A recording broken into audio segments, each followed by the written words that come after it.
The rope swung like a vulture's shadow above her head, swaying in the hot desert wind. Clara's wrists were bound tight, her lips cracked from thirst, and her eyes stung from the dust the angry crowd had kicked up. The noose dangled so close that each gust of wind brushed it against her cheek, teasing her with a promise of death. She refused to cry, though her heart was pounding so hard it felt like it would burst out of her chest. Pride was all she had left, and she would not let them see her break. The gallows stood in the heart of Dry Creek, a town built on dust, whiskey, and grudges.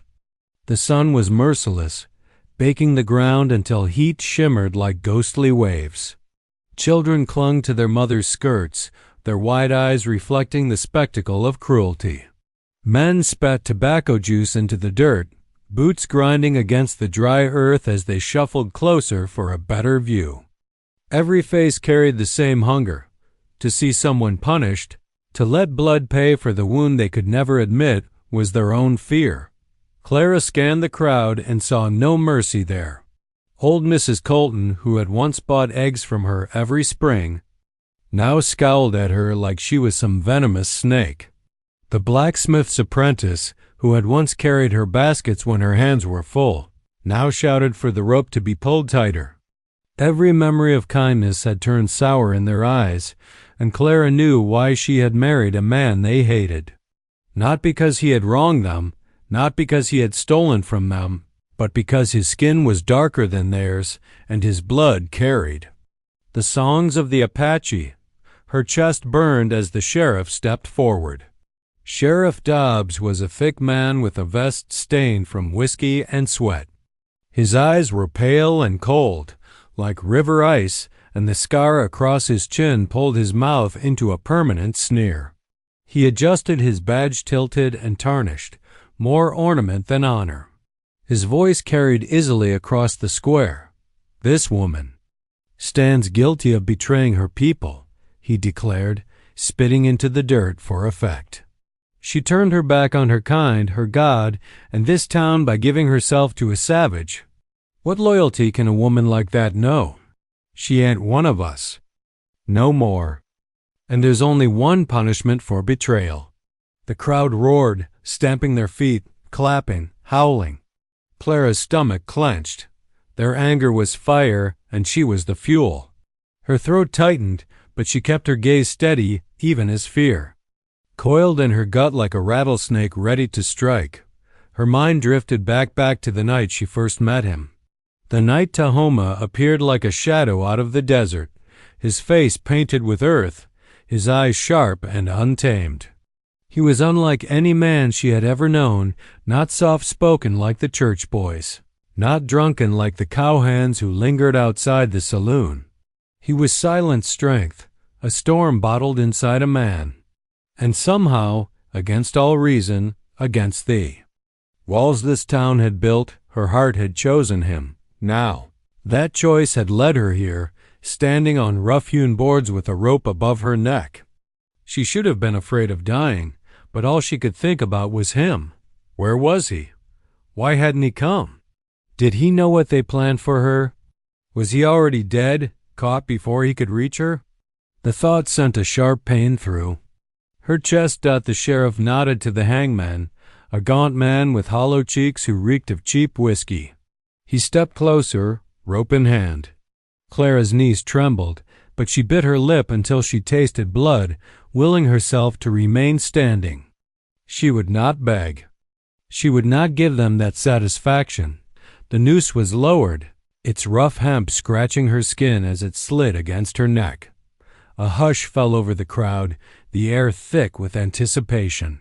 Even the cicadas seemed to pause their song. Clara's breath came shallow, her pulse hammering so hard that she felt dizzy, and then somewhere beyond the gallows, beyond the sea of hateful faces, she thought she saw movement on the ridge. Just a flicker, just a shadow that didn't belong to the wind.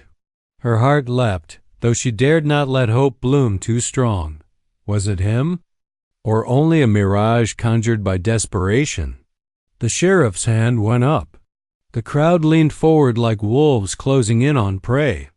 Clara's world narrowed to the sound of her heartbeat, the scrape of the rope, the glint of sweat on the hangman's brow. As the hand began to fall, Clara closed her eyes and whispered into the desert wind, "Tahoma." The heat in Dry Creek did not relent. It pressed down on Clara like a hammer, searing her skin beneath the noose. Sweat stung her eyes, but she didn't flinch. The town square buzzed with ugly energy voices overlapping, boots shifting in the dust, men sharpening their anger into words meant to cut. Sheriff Dobbs stood before them all, the center of their fury, the mouthpiece of their judgment. His whiskey breath carried even from the gallows steps. The sun glinted off the tarnished badge pinned crookily to his chest, a symbol of law twisted to serve vengeance. He raised his hands for silence, though the mob hardly needed encouragement. She chose him. Dobbs thundered, his voice like a hammer striking an anvil. She chose him over us, over her own kind, her own blood. What loyalty can a woman like that know? A wave of voices answered, rising like a pack of coyotes on the hunt. Hang her. Make her pay. She's already one of them. Clara's throat tightened. She could feel every eye on her, every ounce of venom they hurled. These were people she had known all her life, faces she had smiled at, helped, shared bread with.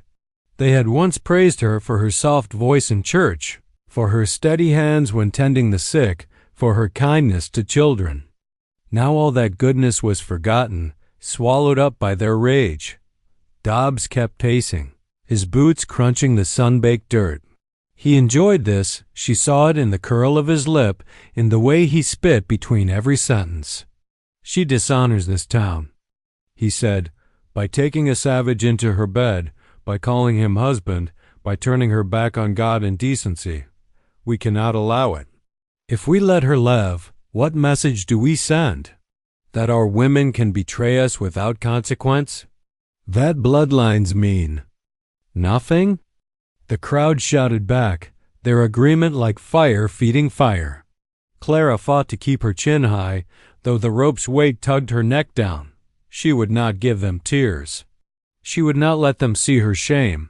Her eyes swept across the crowd, desperate for even one face of mercy. She found none. Mrs. Colton, whose rheumatism Clara had soothed with poultices, glared at her as if she were a witch. Young Henry, the blacksmith's apprentice who once blushed when she spoke to him, now jeered with the loudest voice. Even Pastor Wright stood among them, eyes hard, lips sealed in approval of her death. Clara swallowed hard. The dust clung to her tongue like ash. She longed for water, for the cool rush of the river where she had first met Tahoma. The memory flared bright, almost blinding, the way he had appeared silently from the rocks, his black hair catching the moonlight, his eyes unreadable. At first she had been afraid, but then he had spoken her name not like a stranger, but like someone who already carried her in his soul. Her heart squeezed painfully at the thought of him. Where was he now? Had he abandoned her to this mob, believing her safer dead than hunted alive? Or was he near, hidden in the desert shadows, waiting for his moment? The sheriff's voice cut through her thoughts. She don't deny it, Dobbs said, raising an arm toward her like she was some prize beast at auction. Look at her. She's standing there proud as any savage, not a tear in her eye. She's already lost to them. She ain't ours no more. The mob roared its approval. A rock sailed from somewhere in the back, striking the post near Clara's leg. Dust puffed up, and she flinched despite herself. Dobbs smirked. See? Even the Lord don't want her. Else why would he let her stand here? Bound and alone? Clara forced herself to speak, her voice hoarse but steady. I am not alone. The words startled them. A hush rippled briefly through the crowd, confusion spreading. But Dobbs barked a laugh, shaking his head. Not alone? Then where is he? Where's your warrior now? Hiding in the hills like a coward, no doubt. He won't come for you. He knows what happens to men who cross this town." The people laughed bitterly, their fear hidden behind cruelty. Clara closed her eyes, breathing deeply. In her chest, she carried the memory of Tahoma's hand gripping hers, strong and calloused. She held on to that dot the sheriff gestured to the hangman, signaling the moment was close. The crowd surged, voices sharpening into a single, merciless chant. "Hang her! Hang her!" The chant shook the air, rising and falling like a drumbeat of doom.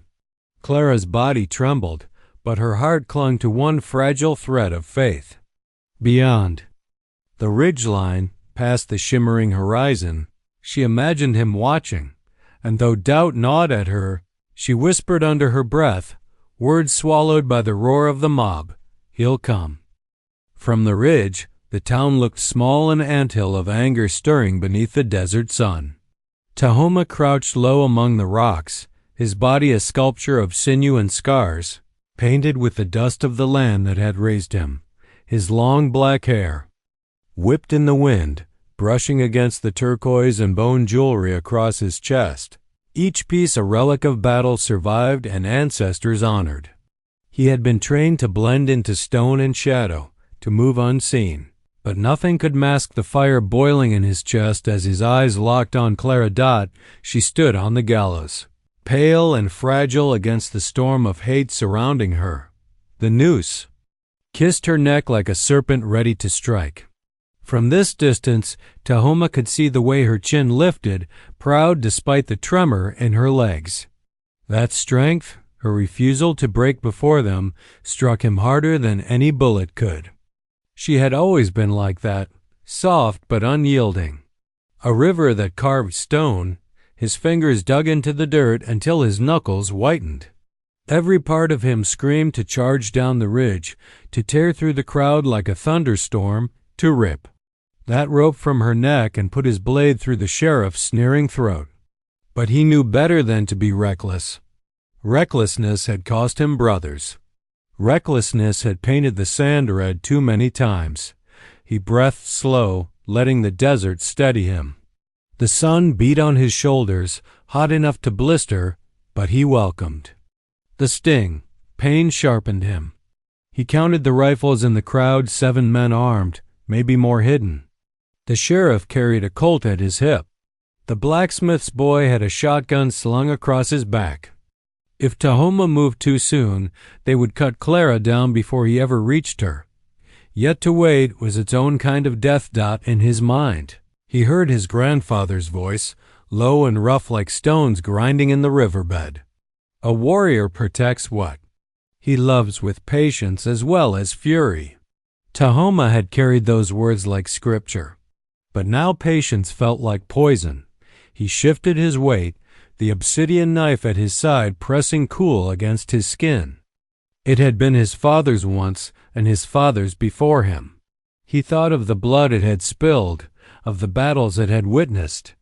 Soon it would drink again. Below, Sheriff Dobbs was still rallying the mob, his voice cutting through the chaos. Tahoma's ears, keen as a wolf's, caught every word carried on the hot wind.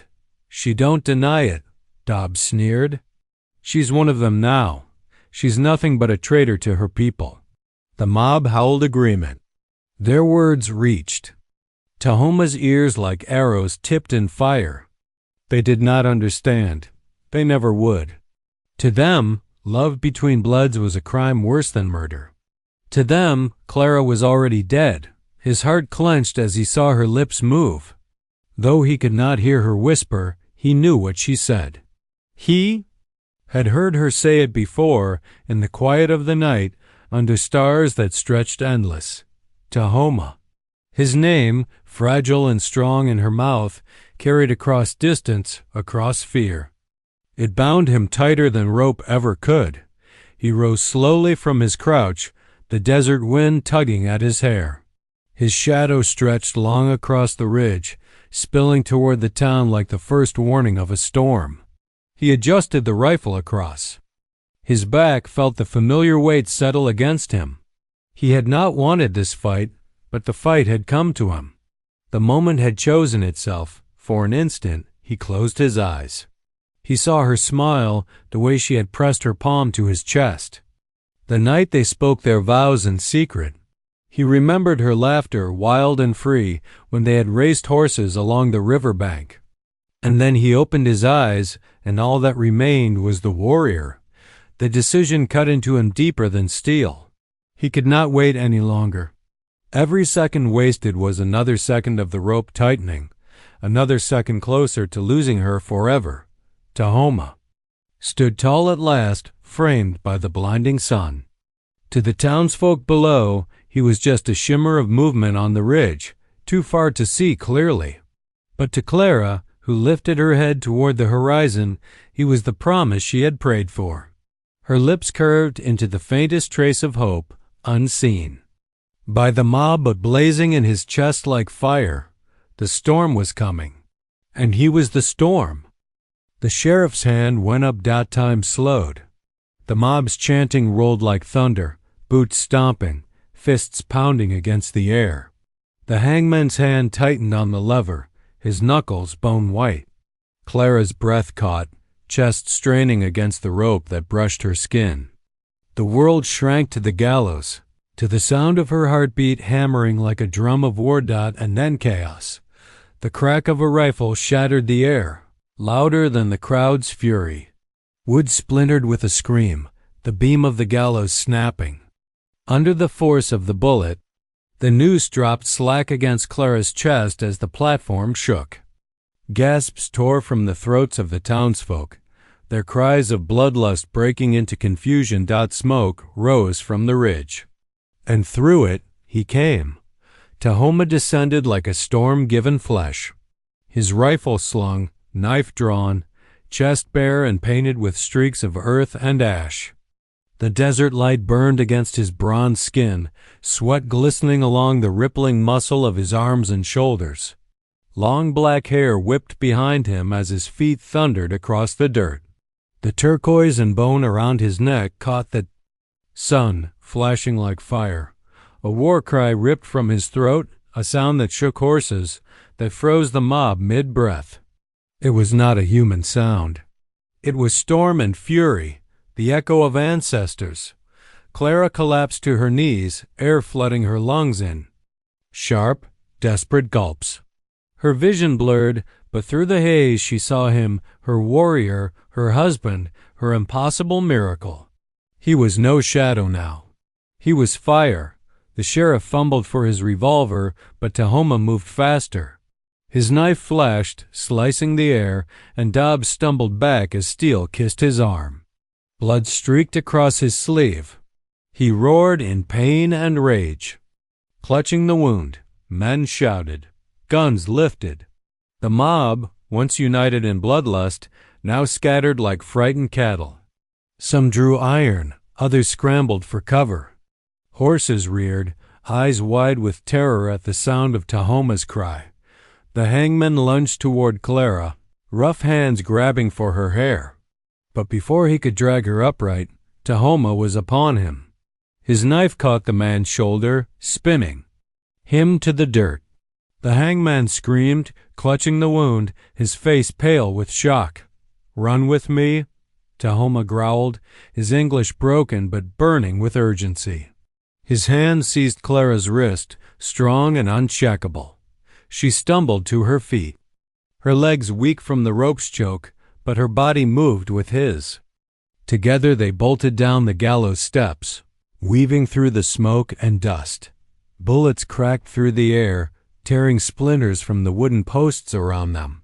Clara gasped, clutching her torn dress as the crowd's fury turned to blind. Violence. Shouts rang out. "Stop them! Get the half-breed! Don't let her escape!" Tahoma's body was a shield, his broad shoulders driving forward, his knife flashing like lightning. A man lunged at them with a club Tahoma swung, the obsidian blade slicing clean. The man fell, screaming into the dust. Clara's lungs burned. Her throat raw, but she did not stop. Her hand clung to his, the only anchor in a world gone to madness. Every step was tethered to his heartbeat, to the thunder in his chest. They reached the edge of the square. A horse, spooked and riderless, bolted past them. Tahoma seized its reins with one hand, hauling it to a stop. In a single motion, he lifted Clara onto its back, his strength effortless. Then he swung up behind her, his chest pressing against her spine, his arms caging her as he grabbed the reins. "Hold tight," he barked. She clutched his arm as the horse surged forward. Behind them, bullets cracked, men shouted. The sheriff's voice rose in fury. But the desert opened wide before them, endless and burning, and for the first time since the rope brushed her neck, Clara felt the breath of freedom. Dust swirled in their wake, swallowing the town's rage. But Tahoma knew the fight was not over. He could feel the weight of the mob behind them, their hatred too heavy to be left in Dry Creek. They would follow. They would hunt Dot as the horse carried them. Into the wild horizon, his jaw tightened. He had saved her from the rope, but the battle had only begun. Gunfire roared through the square like thunder rolling across the desert. Bullets sliced the air, kicking up plumes of dirt and splinters from wooden posts. Clara's scream caught in her throat as she stumbled, but Tahoma's grip on her wrist was iron. He pulled her hard against him, his chest hot and slick with sweat, his breath fierce in her ear. "Run with me," he growled, his voice low and urgent, the words broken by his rough English but bound with steel. Clara's legs obeyed, though they shook beneath her. Together they darted between overturned barrels and scattering townsfolk, weaving through the storm of violence. The world blurred into heat and chaos, the stench of gunpowder, the roar of voices, the sharp cries of horses. Her lungs burned, every inhale a rasp of dust and smoke, but she clung to his hand like a lifeline. Behind them, Sheriff Dobbs bellowed orders through the pain of his bleeding arm. "Don't let Em escape. Shoot the savage. Shoot her if you have to." His voice cracked like a whip across the mob, snapping them into motion. A shot rang out, whistling past Clara's ear so close she felt the heat of it. She flinched, stumbling. Tahoma spun, his obsidian knife flashing in the sun. A man lunged at them, rifle raised, but Tahoma's blade slashed across his chest in a single, brutal arc. The man screamed, crumpling into the dirt, blood darkening. "His shirt! Go!" Tahoma barked, shoving Clara ahead. She ran, dress torn and feet raw against the splintering boards of the gallows steps. The square seemed endless, a gauntlet of hate and fury. Faces blurred into a storm of snarls and fists, but every step carried her closer to the edge, closer to the desert beyond. The mob pressed tighter. Rocks pelted the dirt at their feet. Another bullet tore through the brim of Tahoma's hair. Close enough to shear a lock loose, he didn't flinch. His body was a wall, his presence a force stronger than any bullet. Clara felt his heat at her back, his shadow stretching over her as they ran Dot at the edge of the square. A horse reared in panic, its reins dragging. Tahoma lunged, seizing the leather straps, muscles flexing as he forced the beast under his control. Clara gasped, nearly collapsing against the animal's flank. He swung her up in a single, effortless motion, lifting her as if she weighed no more than a feather. Clara clutched at the horse's mane, heart hammering, as Tahoma vaulted up behind her. His arms wrapped around her, solid and unyielding, his chest pressed to her spine. "Hold tight," he commanded. She obeyed, clinging to him as the horse surged forward with a violent snort, hoofs pounding the earth. The town blurred behind them, a whirl of dust, smoke, and hatred. Shouts rang out, "After them! Don't let them go!" But the wind drowned them, carrying Clara into the wild expanse of desert. Still, they were not free. The crack of rifles followed, bullets sparking off rocks, hissing past their heads. Clara ducked instinctively, pressing closer to him, feeling the rise and fall of his breath against her back. Every heartbeat was borrowed time. "Tahoma," she gasped, turning, her head just enough to see his profile, stone-hard and determined. "They'll kill us," his jaw clenched, eyes fixed on the horizon. "Not yet."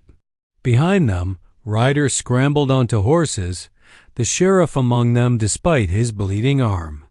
Dust clouds rose as a posse formed, spurred by vengeance, their shouts. Growing faint but relentless, Clara gripped the reins alongside Tahoma, her hands trembling. The desert opened before them, endless waves of golden dust, jagged rocks jutting like teeth, the horizon shimmering in heat. Freedom was there, but it was cruel, unforgiving. They could escape the town, but the desert itself was another gallows. Her mind raced. They had no water, no food, only each other. And behind them rode men who would sooner burn the earth than let them live in peace. But as the horse thundered across the sand, Clara turned her head into Tahoma's shoulder, breathing him in. The sweat, the earth, the raw strength of him. For a moment, her fear gave way to something else, a steady fire, small but fierce. They had chosen each other. Against the rope, against the mob, against the world itself. Whatever came next, they would face it together, and so, with blood in. The dust and death on their heels, the warrior and his bride rode into the unforgiving desert, bound not just by love, but by defiance. The desert swallowed the noise of the town as quickly as a candle blown out in the wind. The woman's pulse still raced with the phantom sound of galloping hooves, the shouts of men hungry for blood. But as the night stretched over them and the stars began to scatter across the heavens, the only sound left was the steady rhythm of the warrior's horse and the whisper of the wind through the sagebrush. He rode without hesitation, as though the land itself bent to his will. His body was cut from strength and struggle, each movement precise. The woman clung to him, her cheek pressed against his back, breathing in the earthy scent of sweat, leather, and smoke. The farther they went, the more the terror ebbed, replaced by the strange awareness that she was alive because of him. Hours later, when the moon hung like a silver coin over the ridgeline, the warrior slowed his horse. Before them, hidden, in the fold of the mountains, lay a narrow canyon mouth cloaked in shadow. He led the horse into it, the sound of hooves echoing between rock walls. The canyon wound deeper, until suddenly it opened into a hidden basin where a small stream glistened under the moonlight. Here, the warrior finally dismounted. He reached up to her with powerful hands, lifting her down as though she weighed nothing. For the first time, she stood before him without a crowd, without a noose, without fire and rage between them. The woman's voice cracked as it escaped her lips. "Why? Why save me? You don't even know my name." The warrior's eyes held. Hers, black pools glimmering with the light of the moon. His words came low, steady, touched with an accent of his people. "I know enough. They would have killed you for love. That is no justice." Her throat tightened. No one in that town had called it love, only sin, betrayal, shame. Yet here stood a man who had torn her from the gallows with nothing but strength and conviction. He moved with quiet purpose, leading the horse to drink from the stream, then unfastening a pouch at the saddle. From it he drew herbs, flint, and a roll of dried meat. Soon a fire crackled between the stones, painting the canyon in golden shadow. The woman sat across from him, her wrists still raw from rope burns. She watched his hands broad, scarred, adorned with rings of bone and turquoise. They were the hands of someone who had lived by both survival and tradition. He broke the meat and offered it to her. Her hunger outweighed her pride, and she accepted. Chewing slowly, never taking her eyes from him. "You risked your life for me," she whispered. "The sheriff will not stop. They'll hunt you too." The warrior nodded once, as though he already carried that truth within him. "I am hunted. Always," he said simply, "by their laws, by their greed for land, by their fear." Saving you changes nothing." Her chest ached at the calm in his voice, the acceptance of a life forever marked by persecution. Yet it was also a life of unshakable strength. She studied his face-sharp cheekbones, hair falling like midnight down his back, the firelight catching on the curve of his jaw. He looked carved from both earth and spirit, untamed, unbroken. Silence stretched between them, heavy but not empty. It was filled with the crackle of fire, the song of crickets, the gentle rush of the stream. For the first time since the noose tightened above her head, she felt the stirring of safety. He broke the silence at last. "Tomorrow we ride farther, into the high country. They will not follow where I lead." She wanted to ask where, why, how long, but instead she found herself whispering, "What is your name?" The warrior looked into the fire before meeting her eyes again. Tale. His name rolled through her like a secret carried on the wind. She whispered it back almost reverently, as if saying it aloud was the beginning of something larger than.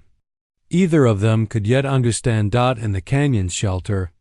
Under a sky spilling with stars, the hunted woman and the hunted man sat facing one another, bound not by rope or law, but by something far stronger, an unspoken promise. Fragile yet unbreakable Dot, and for the first time she dared to believe it.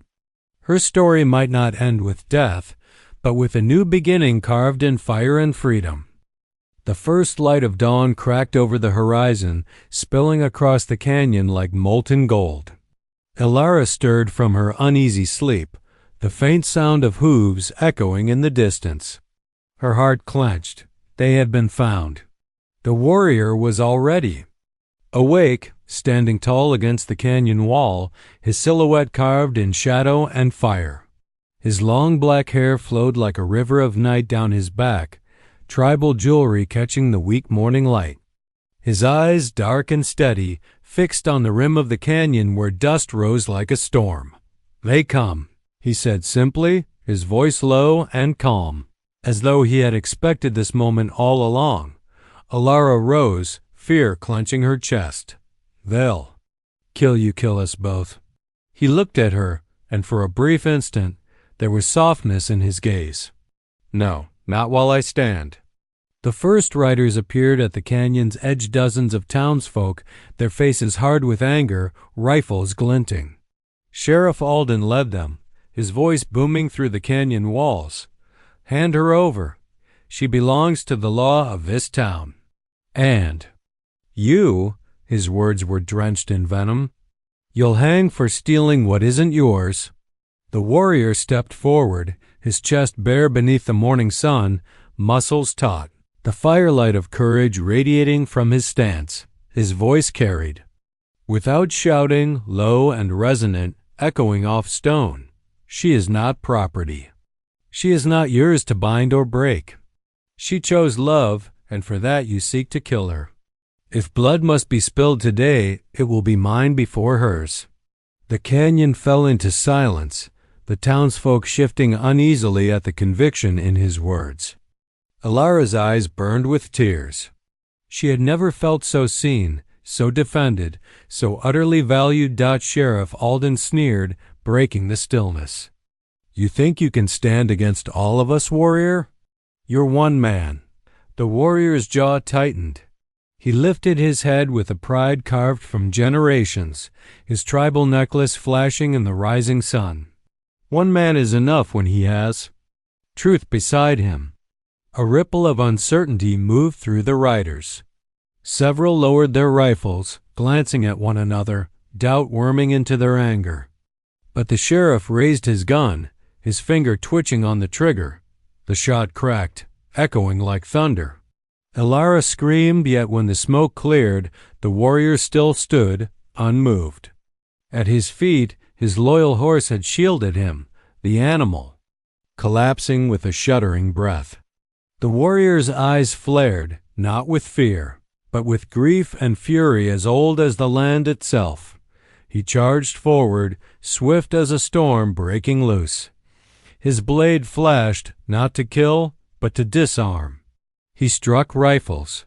from hands kicked dust into eyes, and his sheer presence drove men back as though the earth itself moved with him. The canyon roared with chaos hooves thrashing, men shouting, dust choking the air. Through it all, Elara stood frozen, torn between terror and awe, watching the man who had risked everything to save her. Finally, Sheriff Alden lay sprawled in the dust, his rifle torn from his grasp, the warrior's blade poised at his throat. Silence fell again, heavy as a church bell tolling. The sheriff's eyes widened, waiting for the killing blow, but the warrior lowered his blade. His voice was steady, unyielding. Go back. Tell your town, love cannot be hung from a tree. Not today. One by one, the townsfolk turned their horses, shame clouding their faces. No one dared meet Elara's eyes as they rode off, leaving only the wind and the rising sun behind. Sheriff Alden stumbled away last, his pride broken more deeply than any bone. The warrior turned back to Elara, his chest heaving, his eyes softening. Dust clung to his hair, sweat gleamed on his brow, and yet he stood like a figure carved of fire and stone. She rushed to him, hands trembling as she touched his face. "You saved me," she whispered, tears streaming down her cheeks. He shook his head slowly. "No, we saved each other." The rising sun bathed the canyon in gold, washing away the blood and dust.